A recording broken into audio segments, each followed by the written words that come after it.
दोस्तों, आज हम बात करने वाले हैं उस शख्सियत की जिसने अपने सुरों से असम को पहचान दी और पूरी दुनिया में अपनी आवाज का जादू बिखेरा। हाँ, हम बात कर रहे हैं जुबिन गर्ग की। या अली जैसे सुपरहिट गानों से लेकर असमिया संगीत को नई ऊंचाइयों तक पहुंचाने तक जुबिन की कहानी सिर्फ एक कलाकार की नहीं, बल्कि एक प्रेरणा की है।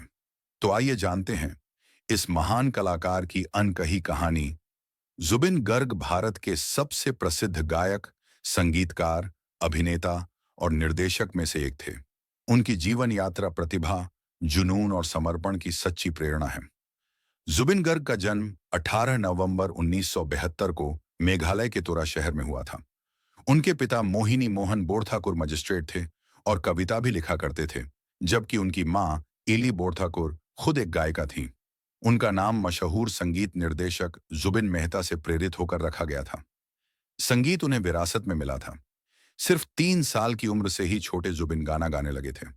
उनकी पहली गुरु उनकी मां थीं। उन्हें बचपन से ही संगीत का माहौल मिला और यही कारण था कि पढ़ाई छोड़कर उन्होंने संगीत को ही अपना जीवन बना लिया।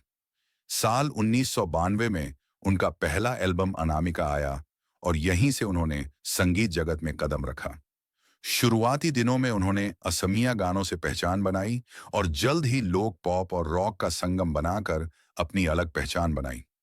लेकिन असली मुकाम तब मिला जब वे 90 के दशक के मध्य में मुंबई आ गए और बॉलीवुड में किस्मत आजमाई। उन्होंने चांदनी रात, चंदा, श्रद्धांजलि, जलवा, यूं ही कभी और स्पर्श जैसे कई हिंदी एल्बम जारी किए। उन्होंने गद्दार दिल से, डोली सजा के रखना, फिजा और कांटे जैसी फिल्मों में अपनी आवाज दी। लेकिन उनका सबसे बड़ा ब्रेक 2006 में फिल्म गैंगस्टर के गीत या अली से मिला। ये गाना पूरे देश में सुपरहिट हुआ और रातों रात जुबिन स्टार बन गए। इस गीत के लिए उन्हें global Indian film award GIFA में सर्वश्रेष्ठ पार्श्व गायक का पुरस्कार मिला। बाद में उन्होंने कई हिंदी एल्बम और गीत गाए और 2007 में जिंदगी एल्बम रिलीज किया, जिसे काफी सफलता मिली। जुबिन सिर्फ गायक ही नहीं रहे, उन्होंने असमिया फिल्म तुमी मोर माथो मोर से अभिनेता और निर्देशक के रूप में भी शुरुआत की। इसके बाद उन्होंने प्रेम अरु प्रेम, दिन बंधु, मोन जाय, गाने की आने, मिशन चाइना, प्रियार प्रियो, द अंडरवर्ल्ड, कंचनजंघा, राजनीति और डॉ बेज बरुआ दो जैसी फिल्मों में अभिनय किया। निर्देशक के रूप में उनकी film mission China Asamiya cinema की सबसे ज्यादा कमाई करने वाली फिल्मों में से एक बनी। जुबिन ने बिहू उत्सवों, सांस्कृतिक कार्यक्रमों और अंतर्राष्ट्रीय मंचों पर लगातार प्रदर्शन किया। उन्होंने असमिया, हिंदी, बांग्ला सहित कई भाषाओं में गाया और असम व भारत की संस्कृति को विश्व भर में पहुंचाया।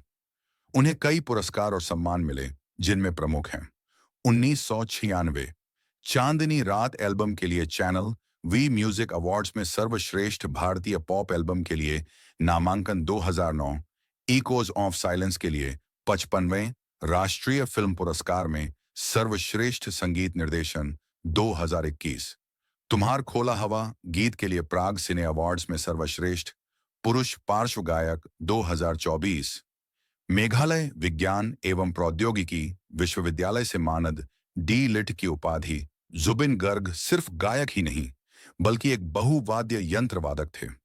वे करीब 12 वाद्य यंत्र बजा लेते थे। उन्होंने करीब 38,000 से अधिक गाने 40 भाषाओं और में गाए। वे फिल्म निर्देशक, अभिनेता और गीतकार भी रहे। उनकी फिल्म तुमी मोर माथो मोर इसका उदाहरण है। उन्हें राष्ट्रीय पुरस्कार और कई अन्य सम्मान भी मिले। 2024 में उन्हें मानद डॉक्टरेट D.Litt की उपाधि से नवाजा गया। जुबिन ने कला गुरु आर्टिस्ट फाउंडेशन बनाई, जो बाढ़ और आपदाओं के समय मदद करती थी। कोविड के समय उन्होंने अपना घर भी कोविड सेंटर के लिए उपलब्ध कराया। साल 2002 में उन्होंने फैशन डिजाइनर गरिमा सैकिया से शादी की। उनकी बहन जोंकी बोरठाकुर भी गायिका और अभिनेत्री थीं, जिनका निधन सड़क हादसे में हो गया था। 19 सितंबर 2025 को सिंगापुर में एक हादसे के दौरान जुबिन गर्ग का निधन हो गया। असम सरकार ने उन्हें राजकीय सम्मान के साथ विदाई दी। उनके अंतिम संस्कार में लाखों लोग उमड़े और पूरा असम शोक में डूब गया। जुबिन गर्ग के अंतिम संस्कार के लिए उमड़ी भीड़ लिम्का बुक ऑफ रिकॉर्ड्स में दुनिया के चौथे सबसे बड़े अंतिम संस्कार के रूप में दर्ज की गई। उनकी आवाज, उनकी सोच और उनका संगीत लोगों के दिलों में जिंदा है और हमेशा रहेगा। जुबिन गर्ग सिर्फ गायक नहीं थे, बल्कि एक आंदोलन थे, एक जज्बा थे। वे हमेशा याद किए जाएंगे। दोस्तों, अगर आपको यह वीडियो पसंद आया हो, तो जुबीन दा के लिए एक लाइक और शेयर करें और चैनल को सब्सक्राइब करना ना भूलें।